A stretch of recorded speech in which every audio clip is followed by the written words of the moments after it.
নমস্কার বন্ধুরা, মামান প্রেস কিচেনে আপনাদের সকলকে অনেক অনেক স্বাগত জানাই। আমার আজকের রেসিপি কামরাঙার চাটনি। আশা করব এই টক ঝাল মিষ্টি চাটনির রেসিপিটা আপনাদের অনেক অনেক ভালো লাগবে। প্রথমেই কামরাঙাগুলিকে স্টারের আকারে কেটে নেব। তারপর ভালো করে ধুয়ে তুলে নিচ্ছি। এখন কড়াইয়ে 2 টেবিল স্পুন সর্ষের তেল গরম করে দিয়ে দেব শুকনো লঙ্কা, তেজপাতা, গোটা সর্ষে ও সামান্য 5 ফোড়ন। আপনাদের কাছে কালো সর্ষে যদি আলাদা থাকে তাহলে ওটাই দেবেন। ফোড়নকে তেলে নাড়াচাড়া করতে করতে সুন্দর একটি গন্ধ বেরোলে কেটে রাখা কামরাঙাগুলিকে দিয়ে দেব।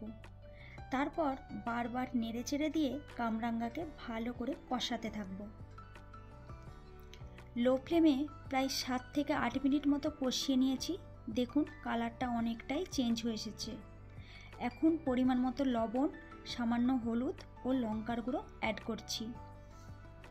তারপর ভালো করে নেড়ে চেড়ে নিয়ে আরও কিছুক্ষণ ঢাকা দিয়ে রান্না করে নেব।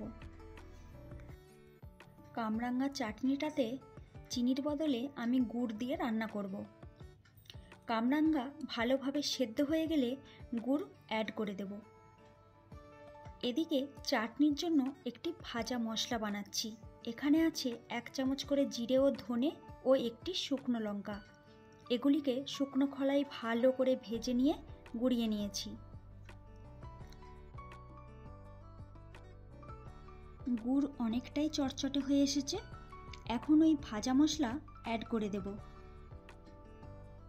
তারপর মশলাকে কামরাঙার সাথে ভালো করে মিক্সড করে দিলেই কামরাঙার চাটনি একদম রেডি হয়ে যাবে।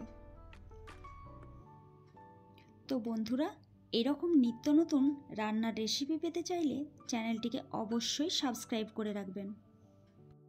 আর আজকের রেসিপিটা কেমন লাগলো তা কমেন্টে জানাতে কিন্তু একদমই ভুলবেন না। সকলেই ভালো থাকবেন। ধন্যবাদ।